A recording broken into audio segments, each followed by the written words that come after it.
जय हिंद, नमस्कार। मैं मोहन पाठक और आज बात करने वाले हैं उत्तराखंड के बारे में। उत्तराखंड से एक बड़ी अपडेट ये निकली हुई है कि उत्तराखंड में दिवाली के बाद यूसीसी लागू कर दिया जाएगा। यूसीसी यानी कि यूनिफॉर्म सिविल कोड, सभी के लिए समान कानून, समान नागरिक संहिता के नाम से आप इसे जाने जाते हैं। और इसी के साथ पूरे भारत का, पूरे देश का पहला ऐसा राज्य उत्तराखंड बन जाएगा जो यूनिफॉर्म सिविल कोड को लागू करने वाला होगा।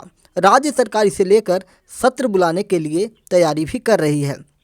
उत्तराखंड में दिवाली के बाद यूनिफॉर्म सिविल कोड यानी यूसीसी बिल जो लाई जाएगी, इससे पूरे देश में ये संदेश चला जाएगा कि अब देश को यूसीसी की ज़रूरत है और केंद्र सरकार भी यूसीसी के पक्ष में है।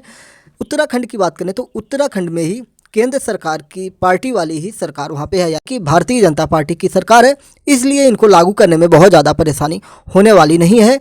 और ये जो कानून था बहुत वक्त से, काफ़ी समय से ठंडे बस्ते में पड़ा हुआ था और यूसीसी जब फिर से चर्चा में आई है तो ये अब केंद्र में आ चुका है। यूसीसी क्या होता है, हमने पहले बताया है कि सभी के लिए समान जो अधिकार होते हैं, चाहे वो किसी भी जाति, धर्म, संप्रदाय का हो, सभी को एक प्रकार से समान चीज़ें होती हैं। इसमें अगर हम बात करेंगे कि उत्तराखंड में क्या खास इसमें देखने को मिलेगा, इसकी अगर हम बात करें तो जो यहाँ पे कमेटी की रिपोर्ट आई है, इस रिपोर्ट को लेकर कुछ जानकारियाँ बाहर मीडिया में फैली हुई हैं, जिसको लेकर हम आपको जानकारी उपलब्ध करवा रहे हैं। इसमें लैंगिक समानता यानी कि स्त्री पुरुष में भेदभाव नहीं होगा। पैतृक संपत्तियों में बेटियों के लिए समान अधिकार। पैतृक संपत्ति क्या होता है, जैसे जिस घर में बेटी पैदा होती है, जहाँ पे उसके माता पिता, उसके भाई बहन रहते हैं, उसके दादा दादी का जो घर होता है, पैतृक संपत्ति कहलाता है। पैतृक संपत्ति फिर से एक बार डिफाइन मैं कर रहा हूँ कि दादा दादी से वो संपत्ति उसके पिता के पास आती है, फिर उसके पिता के बाद उसके बच्चों के पास आती है। तो इस प्रकार से पहले क्या होता था कि महिलाओं को उनके अधिकार नहीं होते थे, जो ससुराल चली जाती थी, और होते भी थे तो महिलाएं ज़्यादातर अपने यहाँ पर प्रॉपर्टी में हिस्सा नहीं लेती थी। लेकिन अब ये कानून बनाकर ये कर दिया जाएगा कि बेटियों को भी पैतृक संपत्तियों में समान अधिकार प्राप्त होगा। यानी कि अगर 4 बीघे की ज़मीन है तो एक और 4 बच्चे हैं तो सभी को एक एक बीघे मिलेगा, भले से उसमें लड़का हो या लड़की हो। इस प्रकार से पैतृक संपत्तियों का बंटवारा होता है। रिपोर्ट में ये भी सामने निकल के आ रही है कि जो महिलाओं की शादी की उम्र है, अभी 18 वर्ष महिलाओं की, 21 वर्ष पुरुषों की है। इसमें ये निकल के आ रहा है कि जो महिलाओं की शादी की उम्र है ये बढ़ाकर 21 साल करने की बात जो अफवाह के रूप में फैली हुई है, इसका जिक्र है या नहीं है ये तो अब बिल आने के बाद पता चलेगा। काफ़ी मीडिया स्रोत इस पर बात कर रहे हैं कि इसमें 21 साल करने की जिक्र है, लेकिन अभी ये स्पष्ट नहीं है। ना ही किसी मंत्री का बयान आया है, ना ही सरकार के किसी कर्मचारी ने इस पर चर्चा की है कि लड़कियों की जो शादी की उम्र है, महिलाओं की जो शादी की उम्र है, उसको बढ़ाई जाएगी। लेकिन भारत सरकार ने इस उम्र को बढ़ाने के लिए, बीच में आपको याद होगा कि 1-2 साल पहले भारत सरकार ने ये कहा था कि हम लड़कियों की शादी की उम्र 21 वर्ष करके और लड़कों की 25 वर्ष, ऐसा कुछ आया था, जिसको लेकर काफ़ी मुस्लिम समुदाय की तरफ से इस पे आरोप लगाया गया था कि मुसलमानों को परेशान करने के लिए ये चीज़ें लाई जा रही हैं। अगर बात करें यूसीसी की, यूनिफॉर्म सिविल कोड की, तो उसमें मुसलमान कम्युनिटी जो है, इस्लाम को फॉलो करने वाली जो कम्युनिटी है, वो इसका पुरजोर विरोध भी करती है। उनको लगता है कि उनके जो अधिकार हैं, मूल अधिकार हैं, उनका हनन होता है और ये सारी चीज़ें समस्या बनी हुई हैं। क्योंकि अगर हम बात करते हैं सिविल यूनिफॉर्म कोड की, तो इसमें समान जब लोगों को अधिकार मिलेंगे तो बहुत सारी चीज़ें हैं जो अभी अलग होती हैं। जैसे हिंदू मैरिज एक्ट है और मुस्लिम मैरिज एक्ट है, दोनों में अलग अलग है। हिंदू मैरिज एक्ट में तलाक का प्रावधान कुछ और है, मुस्लिम मैरिज एक्ट में तलाक का प्रावधान कुछ और है। फिर उसके बाद जैसे मुस्लिम मैरिज एक्ट में तलाक का प्रावधान बहुत आसान है, हिंदू मैरिज एक्ट में तलाक का प्रावधान बहुत कठिन है, तलाक जल्दी आसानी से नहीं हो पाता है। फिर उसके बाद बात करें बच्चियों की शादी, जो शादी की उम्र की बात की जाती है, मुस्लिम जो मैरिज एक्ट है, इसमें लड़कियों की शादी मेच्योरिटी के हिसाब से होती है, यानी कि 14 से 16 वर्ष में भी की जा सकती है। लेकिन हिंदू मैरिज एक्ट में 18 वर्ष से कम की बच्ची की शादी करना गैर कानूनी बताया गया है। तो इन सारी चीज़ों को लेकर विवाद बना रहता है। अब देखने वाली बात है कि उत्तराखंड सरकार जब इसको लागू करने की बात कर रही है तो किस प्रकार के विवाद सामने निकल के आएंगे। इंडियन सोसाइटी के लिए बहुत ही महत्वपूर्ण टॉपिक होने वाले हैं, तो उनको हम लगातार कवर करते रहेंगे जिससे आपको कोई भी चीज़ छूटे ना। कमेटी की तरफ से एक सिफारिश में कहा गया था कि महिलाओं की शादी की उम्र को 18 साल ही रखना चाहिए और इस बिल का मकसद एक ऐसा कानून बनाना है जो शादी, तलाक, विरासत और गोद लेने से जुड़े मामलों में सभी धर्मों पर लागू होगी। यानी कि जो बच्चे को गोद लिया जाता है उस पर भी जो कानून है, सिविल कोड है, उसमें भी हर धर्म के लोगों पर एक तरह का नियम लागू होने की बात की जा रही है। बिल में ज़्यादातर फोकस व्यक्तिगत कानूनों जैसे शादी के लिए रजिस्ट्रेशन, तलाक की बात मैंने अभी आपसे की कि सभी में अलग अलग तरीके के कानून हैं।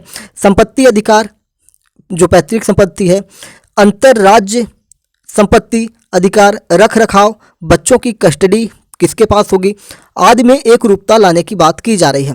प्रस्तावित कानून में न तो विवाह के लिए किसी धार्मिक रीति रिवाज का जिक्र किया गया है और न ही ये अन्य धार्मिक अनुष्ठानों पर केंद्रित होंगे और इस कानून के तहत लिव इन रिलेशनशिप का रजिस्ट्रेशन भी करवाना अनिवार्य हो जाएगा।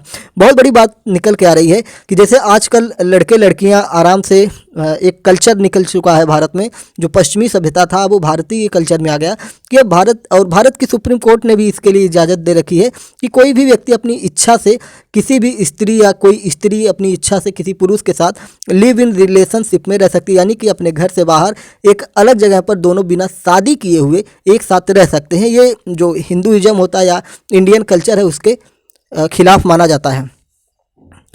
लेकिन अब दो बातें निकल के आ रही हैं। इसमें यह कहा जा रहा है कि जो उत्तराखंड सरकार है इसका रजिस्ट्रेशन करवाएगी। अगर कोई दो लव बर्ड्स हैं, अगर वो चाहते हैं कि एक साथ रहें तो उन्हें पहले उत्तराखंड में, मतलब अगर उत्तराखंड के हैं तो उनको रजिस्ट्रेशन करवाना होगा। ये चीज़ आपको समझ लेनी पड़ेगी। ये अनिवार्य हो जाएगा यूसीसी लागू होने के बाद, लेकिन जब लागू होगा तब पता चलेगा कि मामला क्या है। उत्तराखंड सरकार ने यूसीसी लागू करने को लेकर 27 मई 2022 को एक कमेटी का गठन किया था, जिसके बाद ये सारी चीज़ें निकल के आई हैं। तो उम्मीद है कि आपको ये चीज़ें समझ में आई होंगी। थोड़ा हम उत्तराखंड के बारे में भी जान लेते हैं कि उत्तराखंड है क्या, क्योंकि जीएस के दृष्टि से उत्तराखंड अब बहुत ही ज़्यादा महत्वपूर्ण होने वाला है। उत्तराखंड की बात करेंगे तो भारत में 28 राज्य हैं और इनमें से एक राज्य है उत्तराखंड। उत्तराखंड पहले उत्तरांचल के नाम से जाना जाता था। उत्तराखंड उत्तर प्रदेश का भी हिस्सा हुआ करता था। इस पर भी हम आपको जानकारी दे देते हैं। भारत के 27वें राज्य के रूप में 9 नवंबर 2000 को इसकी स्थापना हुई थी, जो उत्तर प्रदेश से अलग होकर ये बना हुआ था। यह एक सीमावर्ती राज्य है जिसके उत्तर में हिमालय पर्वत है, उत्तर पश्चिम में हिमाचल प्रदेश है, दक्षिण में उत्तर प्रदेश है और पूर्व में नेपाल जो एक देश है वो है। इसकी सीमा चीन से भी मिलती है, जो हमारा पड़ोसी देश चाइना है, चीन है। चीन की सीमा से जुड़े प्रमुख दर्रे भी लगते हैं, जैसे थागाला, मुलिंगला, माना दर्रा, नीति दर्रा, तुंझुनला, बालचा दर्रा, कियोगाद दर्रा, लाम्पिया दर्रा, लीपू लेख दर्रा। ये दर्रा जो है, दर्रा क्या होता है थोड़ा सा आपको बता दें कि पहाड़ों के बीच में जो दरार होती है, जो रास्ते बने होते हैं, उन्हें दर्रा कहा जाता है। उससे आवागमन भी किया जाता है, इनसे लोग एक तरफ से दूसरी तरफ भी जाते हैं, तो उन्हें दर्रा कहा जाता है। जो पहाड़ों के बीच में जगह खाली होती है, वो भी जगह ऊपर से नीचे तक के लिए फटी होती है। ठीक है, इसकी सीमा चीन से लगी होती है। हमने बता दिया कौन कौन से दर्रे होते हैं। 1 जनवरी 2007 को उत्तरांचल का नाम बदलकर उत्तराखंड कर दिया गया था। यानी कि 2007 से पहले उत्तराखंड का नाम उत्तरांचल के रूप में था और 1 जनवरी 2007 को उत्तराखंड के रूप में स्वीकार कर लिया गया। उत्तराखंड में 3 मंडल हैं, जैसे गढ़वाल मंडल, देहरादून, जैसे गढ़वाल मंडल हो गए, देहरादून, उत्तरकाशी, हरिद्वार, टेहरी गढ़वाल, पौड़ी गढ़वाल, ये हो जाते हैं गढ़वाल मंडल में। दूसरा मंडल जो है गैरसैंण है। गैरसैंण में 4 जिले आते हैं, अल्मोड़ा, बागेश्वर, चमोली, रुद्रप्रयाग। तीसरा जो है कुमायूं है, इसमें 4 आते हैं, जैसे नैनीताल, पिथौरागढ़, चंपावत, उधम सिंह नगर, ये आते हैं। तो उत्तराखंड है ये 3 मंडलों से जुड़ा है, गढ़वाल मंडल, गैरसैंण और तीसरा आपका कुमायूं हो जाता है। उत्तराखंड के बारे में हमने आपको चीज़ें बताई, थोड़ा यहाँ की वर्तमान राजनीतिक पृष्ठभूमि पर भी हम नज़र डालेंगे। इसकी स्थापना 9 नवंबर 2000 को हुई थी और राजधानी देहरादून है और इसके मुख्यमंत्री पुष्कर सिंह धामी हैं वर्तमान समय में। राज्यपाल गुरमीत सिंह हैं। क्षेत्रफल की दृष्टि से बात करेंगे तो 53,484 वर्ग किलोमीटर है और देश में इसके स्थान की बात करेंगे क्षेत्रफल की दृष्टि से तो 19वां स्थान है। सर्वाधिक क्षेत्रफल वाला जिला उत्तरकाशी है, न्यूनतम क्षेत्रफल वाला जिला चंपावत है। कुल जिलों की बात करेंगे तो 13 जिले हैं, लोकसभा सदस्य 5 हैं, राज्यसभा सदस्य 3 है, विधानसभा सदस्य 70 हैं।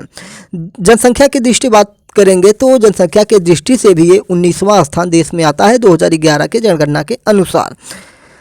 बात करते हैं लिंगानुपात तो 1000 के औसत में 963 है। प्रथम राज्यपाल सुरजीत सिंह बरनाला थे, प्रथम मुख्यमंत्री नित्यानंद स्वामी थे। राजकीय वृक्ष की बात करेंगे तो ब्रंश है, राजकीय पुष्प ब्रह्म कमल है, राजकीय पक्षी हिमालयन मोनल है, राजकीय पशु कस्तूरी मृग है। और यहाँ की प्रमुख नदियों की बात करें तो गंगा, यमुना, भागीरथी, गौरी, अलकनंदा, कोसी, शारदा, रामगंगा, मंदाकिनी, झीलांगना है। प्रमुख झीलों की बात करें तो भीमताल, देवरिया ताल, डोडी ताल, नैनीताल झील, रूपकुंड झील, सात ताल झील, नील ताल झील, ये यहाँ के महत्वपूर्ण झील हैं। भीमताल झील है, देवरिया ताल झील है, डोडी ताल झील है। ठीक है, यहाँ की जो हाई कोर्ट है ये नैनीताल में है, भाषा हिंदी और संस्कृत है। प्रमुख बोलियों में अगर बात करेंगे तो गढ़वाली है, कुमाऊनी है।